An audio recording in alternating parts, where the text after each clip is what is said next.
Good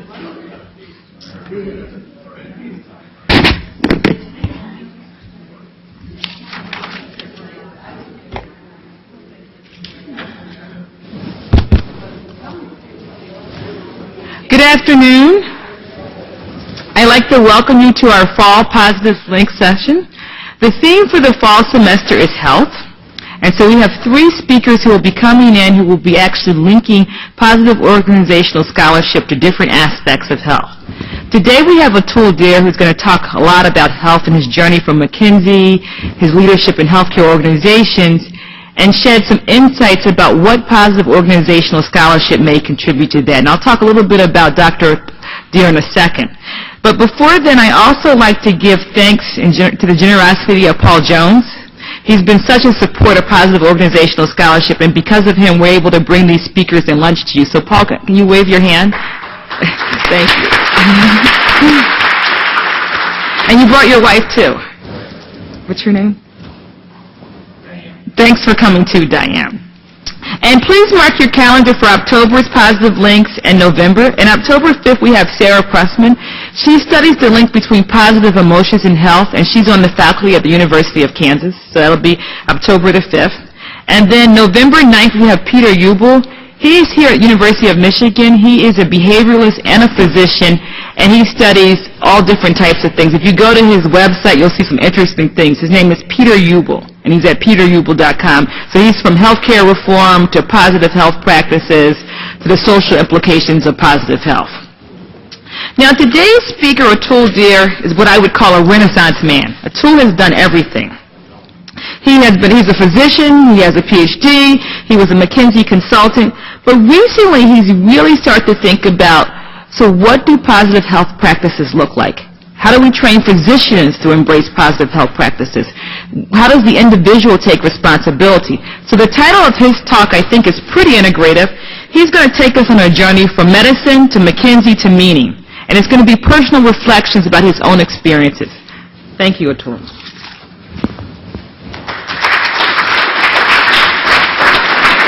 Thank you, Lynn.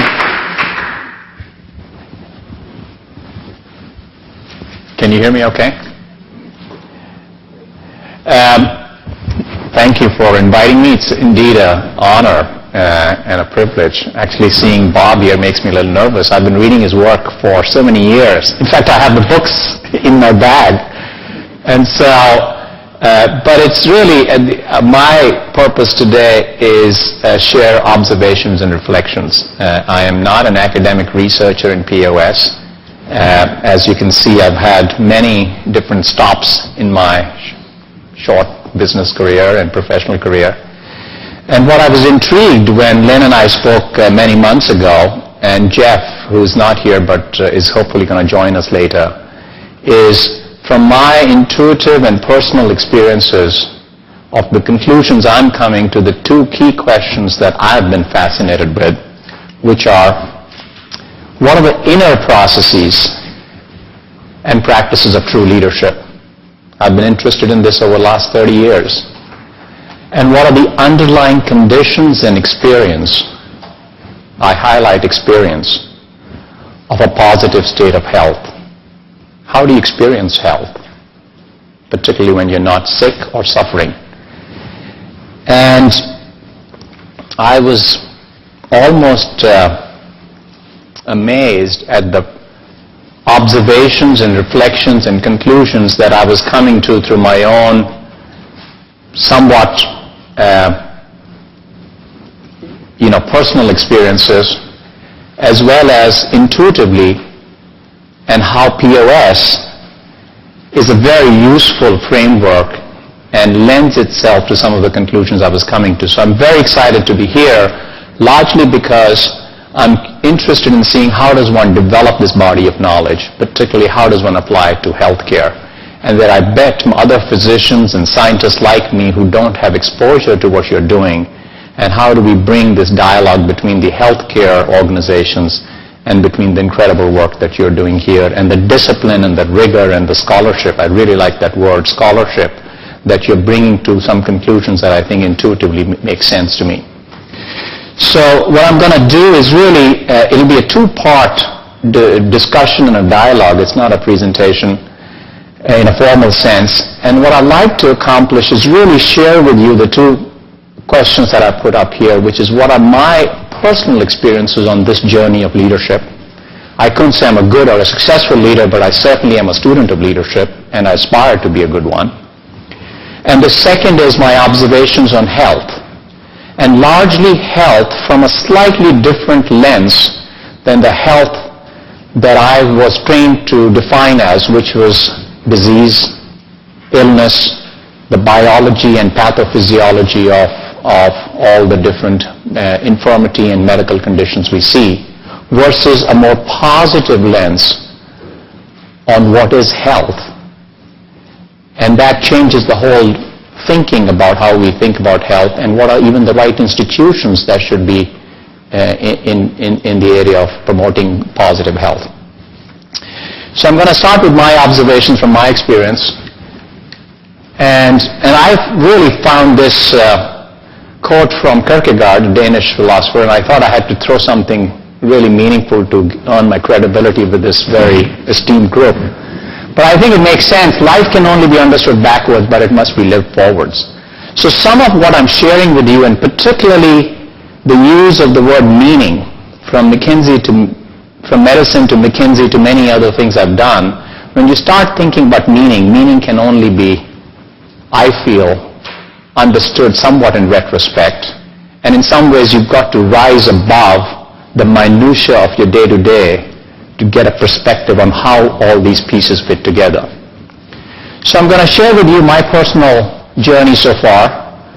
This is the McKinsey way of showing my resume in a kind of a board chart. And really, this is, I went to medical school, and I'm going to spend a good deal of time in this, not so much from an autobiographical perspective, but more in terms of the personal case study, a live case study of what I've been going through. And my hope is to engage you in a dialogue to see if there is patterns here that make sense to you from the way at least I see it living through this experience. So I went to medical school in New Delhi. I then got the Rhodes Scholarship, went to Oxford, did my PhD in molecular biology in the field of infectious diseases with a view towards developing a vaccine for meningitis in children. From there, which was a natural, logical conclusion, went to McKinsey and spent about 6 years there in New York, but when you're in McKinsey, you're really not in any one geography. And then went to Monsanto. I was based in New York, but really between St. Louis and New York, building their healthcare services group, which Bob Shapiro was the CEO, really wanted to get into it. They had changed the name of the company from Monsanto, with the logo being Food, Health, and Hope. So they really wanted to get into healthcare and health services in a broad way and get rid of the chemical side of the division, which was spun off as Solutia. The reason I explain it is obviously Monsanto and health don't necessarily go in the same sentence often. And that was a brief episode for about 3 years because Monsanto got sold out and bought by a pharmaceutical company called Pharmacia and then is now Pfizer. And then I moved to Houston, which is almost a different country in USA, in US. And I was with US Oncology, which is a cancer-focused company for those of you who may not know it. It was publicly traded then, it's private now, and it is the largest provider of cancer care in this country through clinics, about 450 clinics around the country, and they take care of 1 in every 6 cancer patient in the local community. So it was an interesting experience, and I'll talk a little bit more about it. And then that is just where I'm at, and what's next is really the exploration I'm in. So if you have any answers, please meet me after this session. I'm very interested in this. And if you really look at it, how does this make sense? In some ways you can see that these are just a series of stops that may not have a common thread running through it. And much of what I've been thinking about is really that there is a common thread through this. These were very thoughtful decisions that perhaps didn't make as much sense when I was making a change from one to the other, but seemed to now fit into a seeming pattern that I'll talk about today. The other thing that's important is in each of these I left it not because I was fired or let go. Each of these were situations where I almost felt I was at the peak when I chose to make the decision. And the reason I share that is not because of kind of my own credentials, but I have a feeling that there are many other physicians who are highly driven, highly accomplished, very successful in their field, who either consciously or unconsciously either go through this journey or yearn for a journey like this. So almost on a monthly basis, I have a call with either an aspiring physician or a scientist who wants to understand how they could do some of this. So it's almost a human desire that wants to have a broader set of experiences and a broader platform. And that's been kind of what's been driving a lot of my thinking. So I'm going to walk through some of these phases. The only other thing I want to point out before I go into the kind of some case studies or specific aspects of these experiences is this journey from the beginning of medical school to where I'm today is a 30-year journey. So it gives me a little bit of an expanse of time to start seeing some pattern here. I'm only 25, so some of this began a little early. And the second is that little red dot you see in US Oncology is what you would call as a bit of a discontinuity in my professional career. And that's when I was diagnosed with stage 4 Hodgkin's disease, and I went through my own treatment, which I'm thankfully cured, which is when my wife said, I know you like hands-on experience, but this is going too far. So, and I'll talk about, and that has obviously shifted a little bit of my perspective on now having to see healthcare as a patient, which was about a 6 to 9 month journey. So medical school that I went to in India was, and again, I'm going to go in two parallel sequences. What were the leadership experiences and thought process, and then also in parallel some observations about healthcare. This entire 30-year experience, while from the lens of different institutions and different professional roles, are all around healthcare in its broadest sense. So it's given me a unique vantage point to look at healthcare, which is such a broad field, and begin to start asking questions about what is health, what are the institutions that are in the best position to have the greatest impact on health.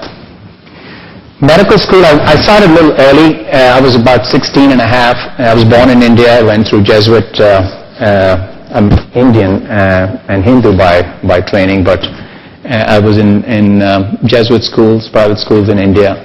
And the medical school is the All India Institute of Medical Sciences. It's the premier institution in the country, and you get selected based on one written exam. Around 35,000 people sit for it, and about 35 get selected. So it's a very kind of eclectic, unique, almost a bubble that you live in, which is relevant to my journey. And the couple of two specific experiences that really started shaping some of what led to this 30-year journey. One was, so this is in New Delhi. It's a public hospital, so anybody can access it. And one specific, very vivid memory I have is as an intern. This is a 6-year program, so I was 5 years into this training. And you have outpatient clinics. That's part of your training as a clinic intern. And it's a series of rows, much like the faculty offices I saw here. And you run these outpatient clinics from about 2 to 3 times a week. And these were general medicine clinics, at least at the time when I was, I have this memory of. And I would remember that the room was, you would bring in one patient at a time, and you would spend some time with them, and then the patient would leave, and you'd open the door. And I was the physician inside the room. And as you would open the room, it would be crowded with hundreds of people outside. And you had about 3 hours. And in that one clinic, you could potentially go through about 100 different patients.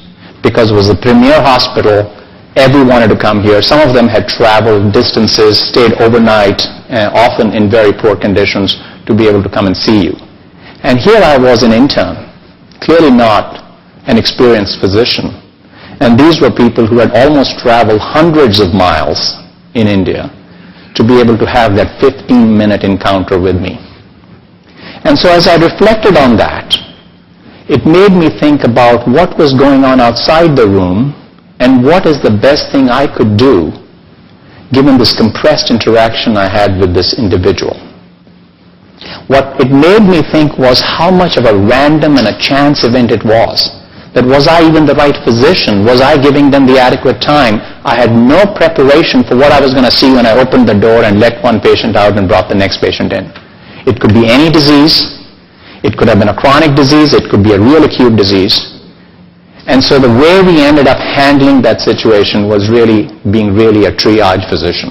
So you made basically one decision. Is this patient serious? Does he need to be admitted, or is this patient going to go back? And if they went back, you didn't know what happened to them.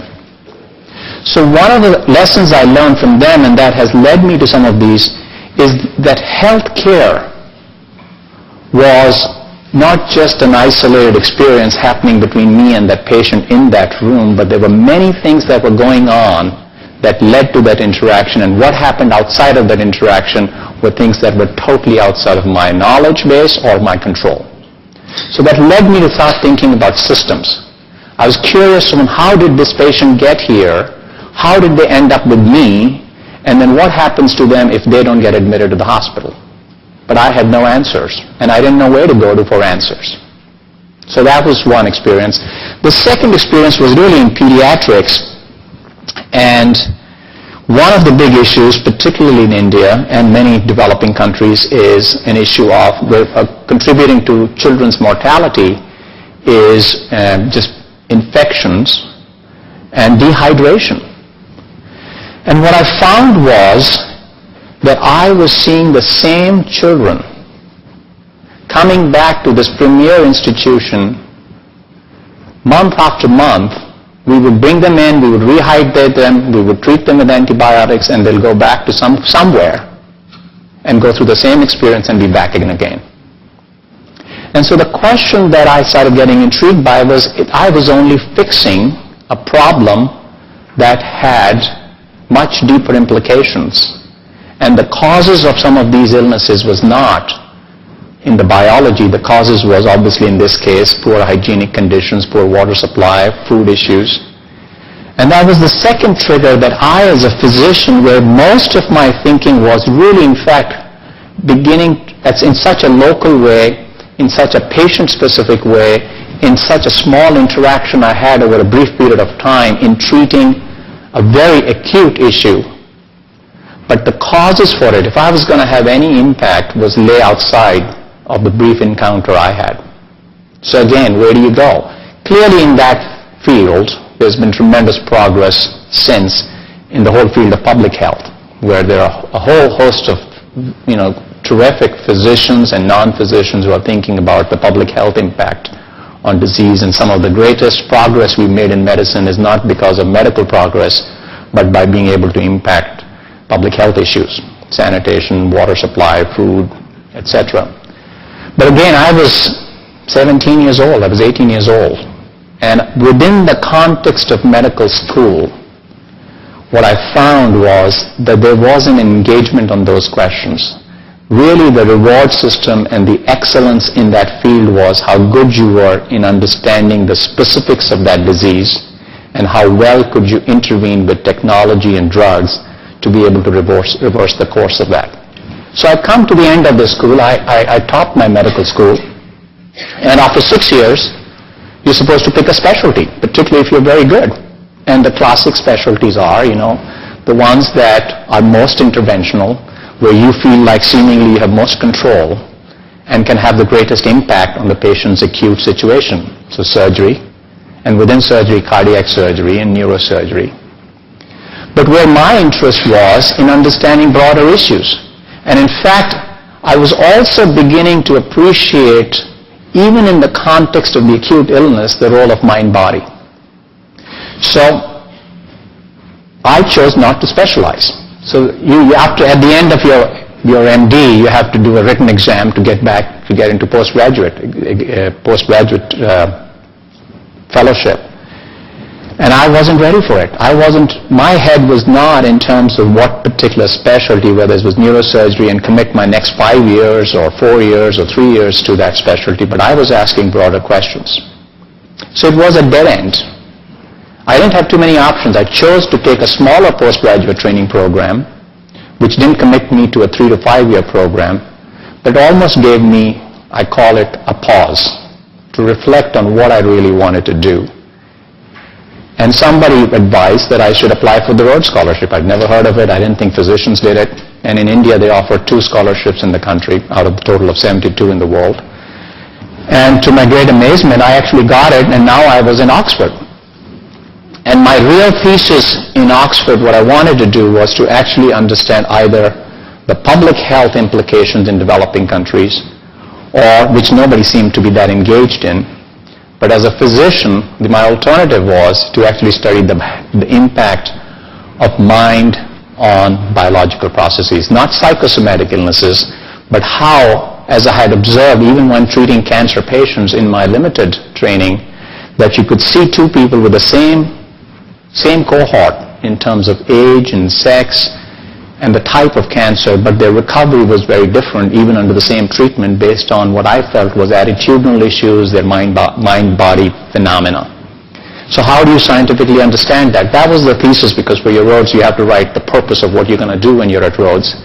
I show up at Oxford in the Department of Psychiatry, which was a normal place to do it, and there was no interest in mind-body phenomena. The interest was really in understanding, particularly from the pharmacological perspective, from the drug perspective, how are you going to treat depression or bulimia or some of these very severe acute issues that lend themselves to a biological understanding of what we call as disease or illness.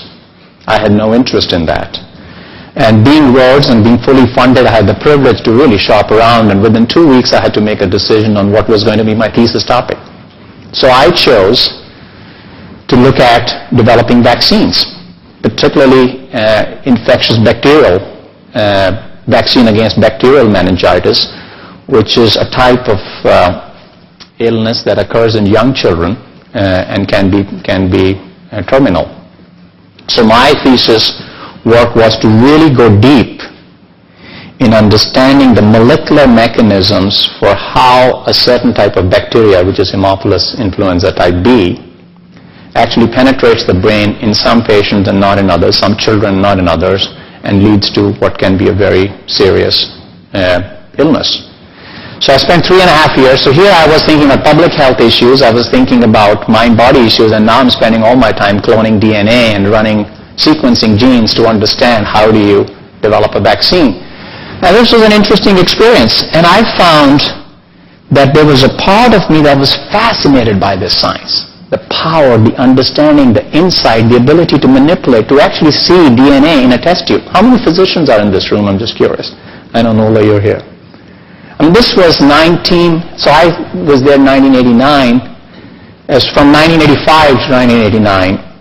And this was a new institute of molecular medicine. We were beginning to even use the term molecular medicine. You were working next to, PhDs and biochemists.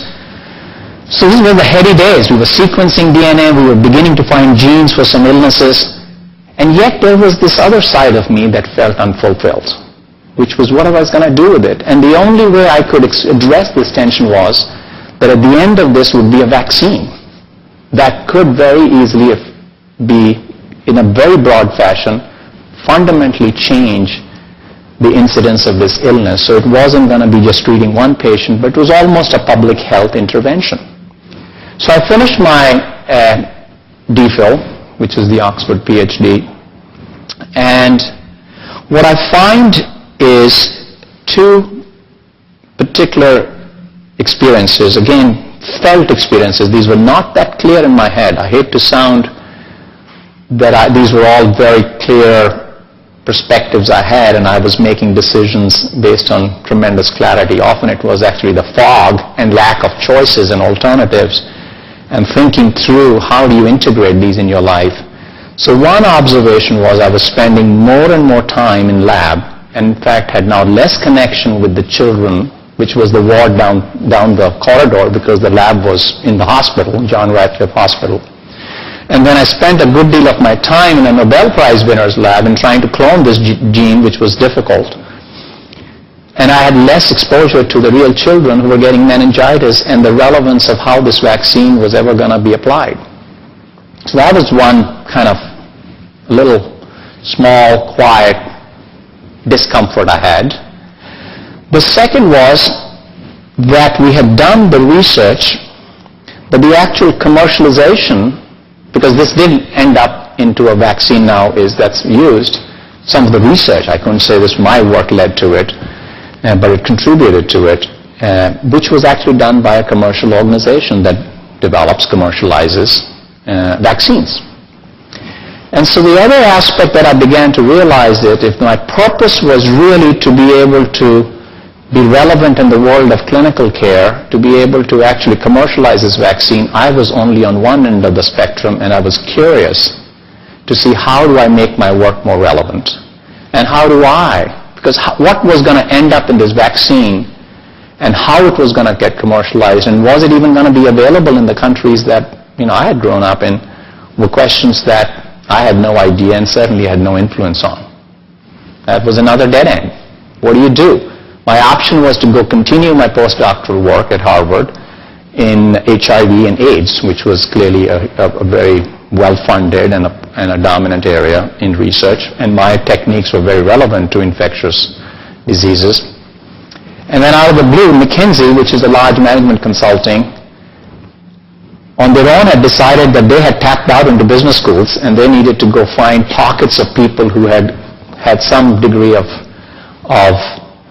success or accomplishment in other fields that were non-business and bring them in, and they thought they could train them in business, but they couldn't train them in some of the disciplines they came from. So McKinsey invited me for a cocktail at the Rhodes House in Oxford, which I had no interest in, except a bunch of friends were going, and it was going to be good cocktails and free food.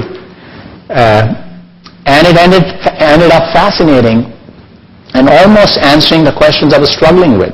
The kind of work McKinsey was doing, they didn't tell me the whole story because they knew they were talking to a bunch of idealists and academics, was actually working with the government of Sweden and redesigning the healthcare system.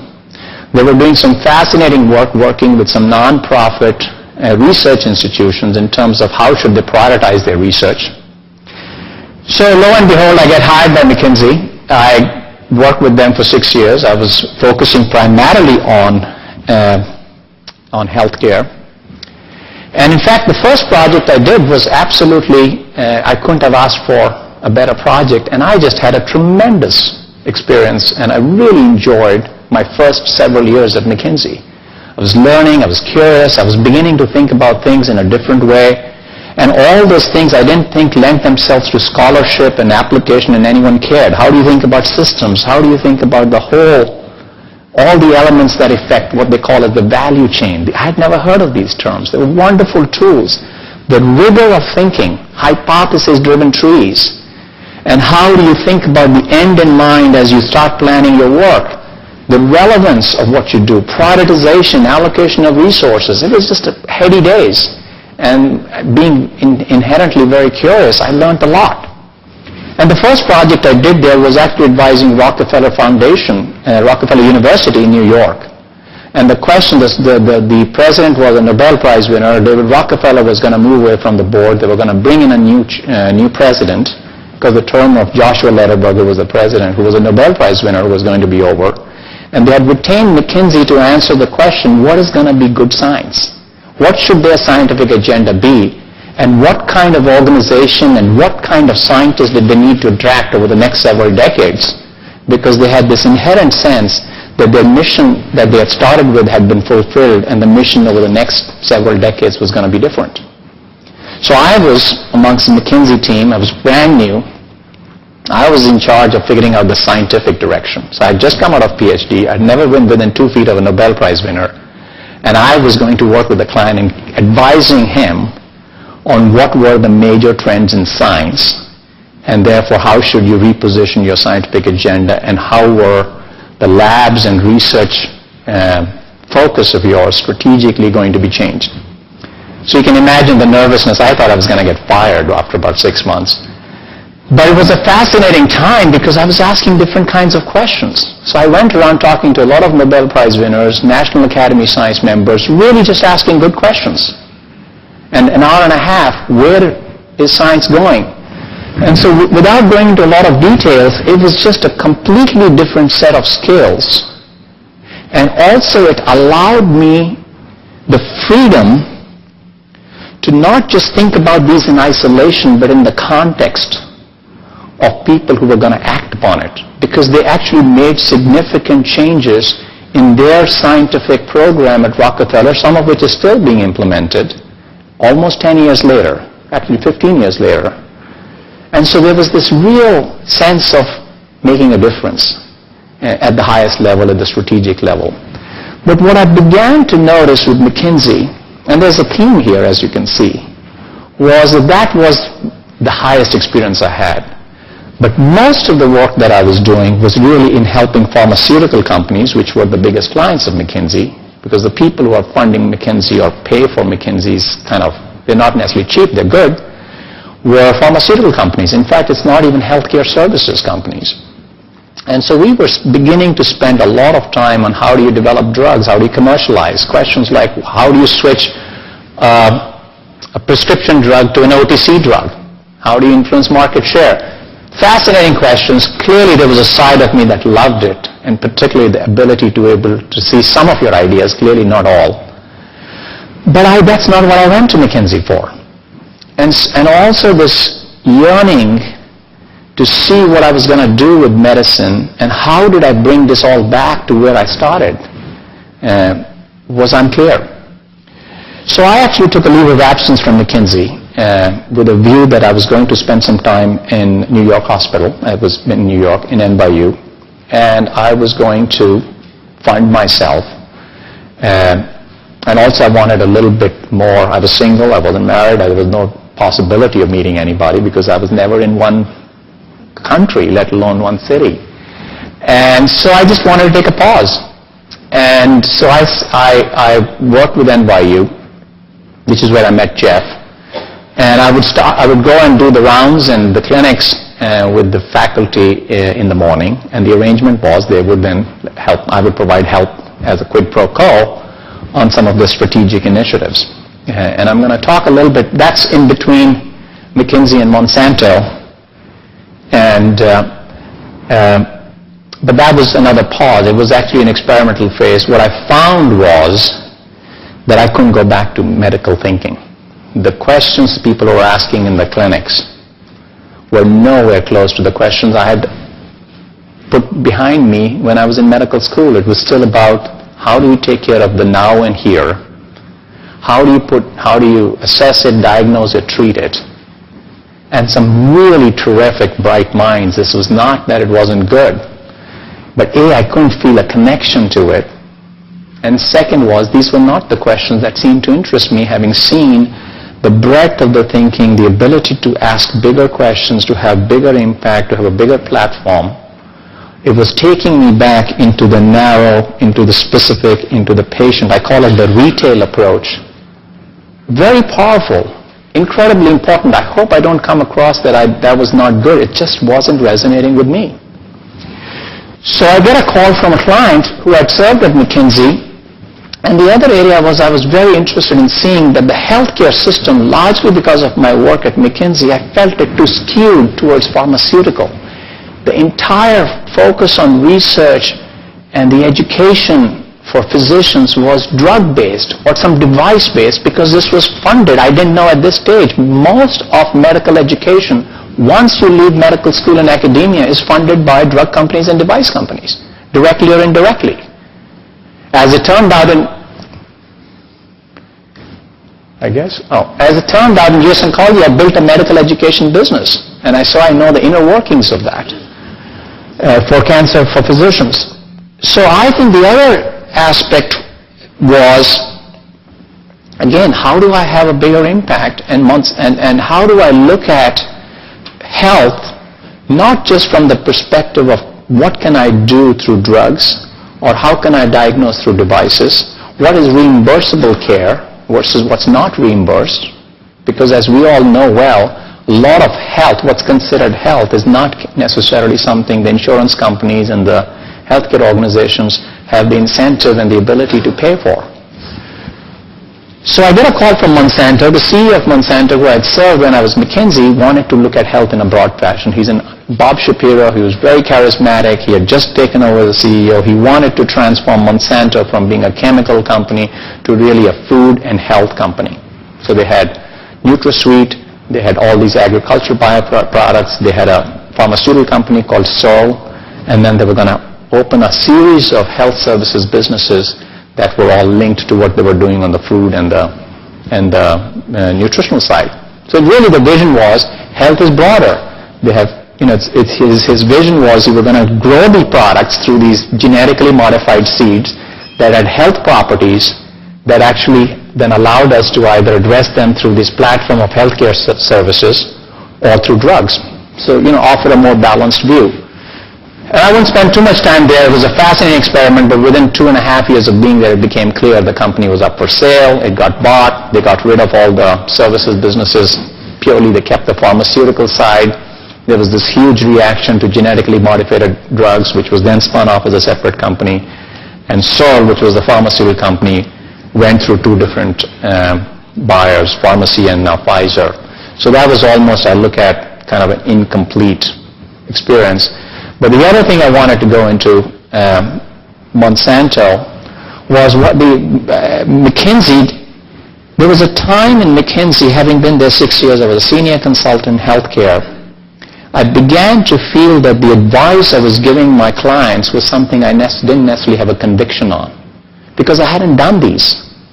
So you could literally, depending on which day you were, argue for a different strategic direction.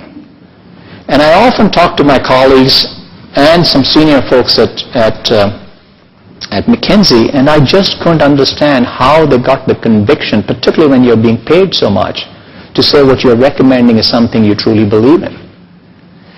And so that led me to saying I need to have more hands-on experience. I need to actually see some of these ideas that I have now picked up during my career actually implemented. And that led me to, after Monsanto, I joined US Oncology in a very thoughtful fashion. I was the president of one of the major divisions, and that was when I ended, which was last year, spent about almost 8 years there building a cancer drug development organization, medical education, and whole host of different services for cancer patients or other entities like drug companies serving the cancer patients. Fascinating experience, really got a deeper conviction on what I believed in, the challenges of what it takes to implement an idea in reality, and what were some of my observations through an interesting lens of one disease. Because I began to see how I was involved in policy, I was involved in government reimbursement aspects, because I was overseeing almost $1.5 billion revenue business, and so anything that happened with government reimbursement would affect us. We were the largest player in this field. I was involved with drug companies, how drugs were developed, what were the questions they were asking, reimbursement, managed care, why are they not reimbursing early diagnosis, what are some of the incentive systems. So it gave me a very realistic, sometimes humbling perspective on just because it's a good idea doesn't mean it can be executed through this very complex process. So I shared this with you to now come back. So we have about, how much time do we have? Another 30 minutes? Because I want to keep some time for discussion. So this is just almost the backdrop. So what were the two key questions I keep coming back to? So what was and what is this journey of leadership? Because I'm a student of leadership, and the attempt was to influence something. The attempt was to grow myself in my understanding and see how you could have a bigger impact and a more meaningful impact and deeper and durable impact on health. So I had the opportunity to see it through the lens of many organizations. And therefore, what was the leadership journey I went through from medicine to really McKinsey as a metaphor for management, which many physicians go through. As you become successful in medicine, you become a department head. You may become the head of the institution. And now I'm at a stage in saying, what does it all mean? And how do I step above the details to see what are the patterns here? And I think so I'm going to talk a little bit of my own trajectory as a leader, and what is the process I have gone through and I'm in the midst of, because I'm looking at my next platform and literally in the process of doing it. So this is not just an academic exercise for me. This is very meaningful and personal. So I saw myself constantly dealing with the pressures within healthcare from specialization, go to the narrow. Let's understand at the genetic level what is happening in this one disease. I knew how this bacteria worked. In fact, not just this bacteria. My thesis was within 1% of the gene base of this bacteria, because that's what I narrowed it down to, and says this can explain why it penetrates the blood-brain barrier to cause meningitis. Fascinating stuff, powerful tools. And yet it's almost like I feel like a puppet. I'm yanked every few years to say, but what is the relevance? How does it relate to the broader world outside? Because you can get so caught in that. So there's this constant balancing from specialization to broader relevance. From being the doc in that room with 100 patients outside to say, what's happening when this patient leaves my office? From internal focus to external focus and relevance. Each of these professions, particularly when I was doing research, we were not just doing research in meningitis or in pediatrics or internal medicine. We were the Haemophilus group. The people I interacted with around the country were Haemophilus people. We were not even looking at patients. Even within Haemophilus, we were looking at Haemophilus type B was my area of focus. That's how narrow my focus had become. And that's needed, because to be able to really go to the deep understanding of any one of these, they're so complex, you need that degree of laser focus, you need that level of effort. So I have incredible respect for people who do that. But yet I still don't understand, how do you balance when you get up in the morning and saying, why is this relevant? How do you balance this other life you have that you live with, the society and the forces you live in, and see what you're doing, how does that relate to that? I don't have the answers, but it clearly is an issue I know I wasn't the only one asking.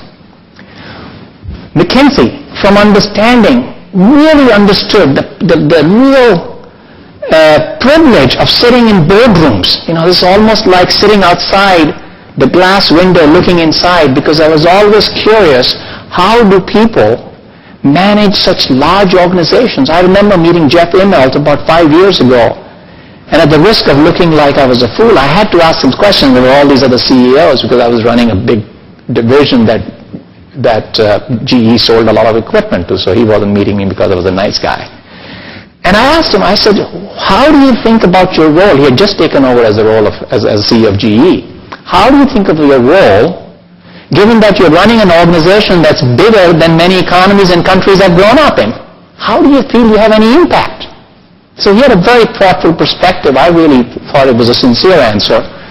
But again, what I needed to know at McKinsey, this incredible experience of watching how decisions were getting more made in the boardroom of large pharmaceutical companies. I also spent time in India. It was the first project we did in the turnaround of a car company, which was a local car company, to actually saying, how do I believe what I'm saying?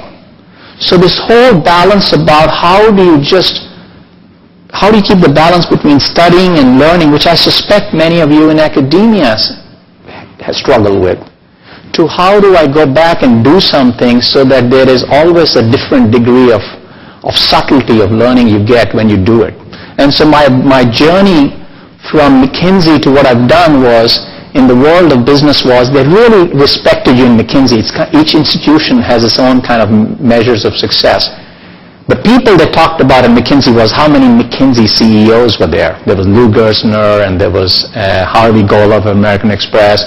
In fact, I just got an email the other day. McKinsey has a very tight alumnus network, so if anything good happens, you get it, even after I've been gone now almost 12 years. So now the new CEO of Merrill Lynch, they haven't had a CEO. McKinsey hasn't had a CEO in a long time, so this was a major event. In fact, James Gordon, he was there when I was there. So how do you kind of combine this, if you can, in your personal life? And, you know, our time on earth, our professional life is finite. So how do you balance that? And then personally for me, some of these decisions were about economic constraints versus personal financial freedom.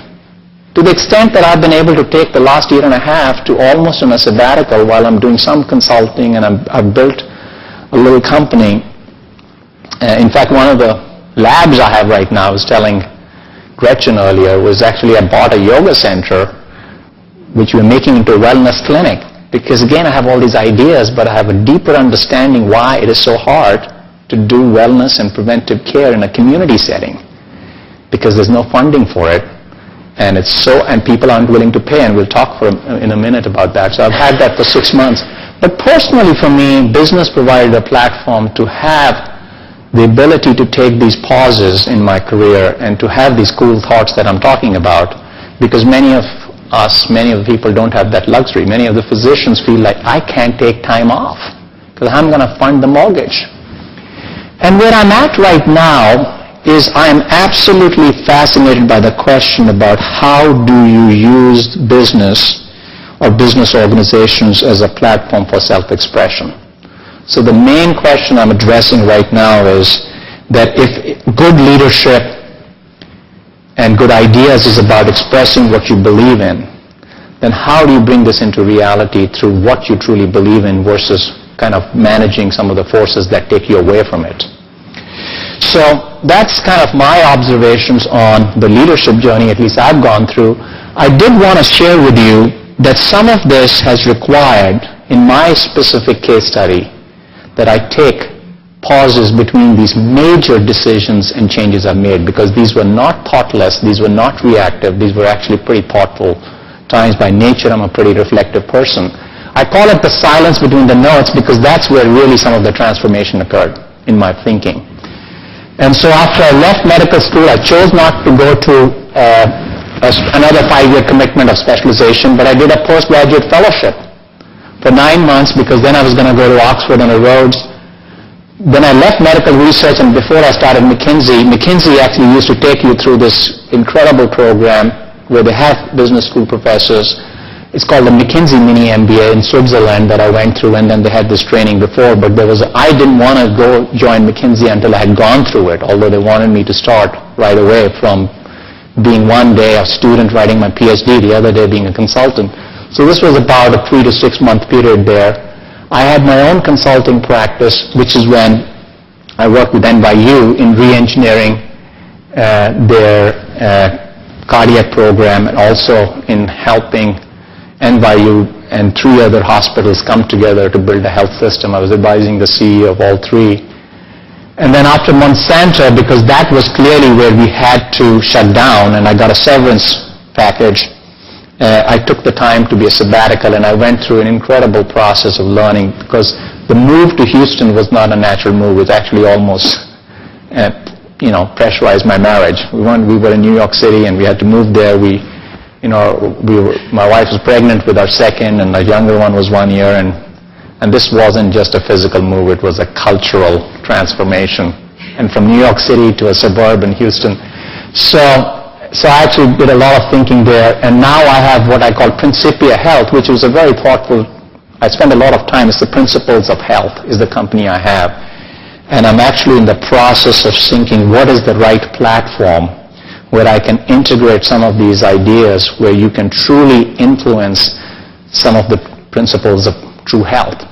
So with that, I'd like to share with you a little bit of a medical, Nuala will relate to it. And the reason I put this up is because these pauses are more important than I realized as I've reflected even coming to this presentation.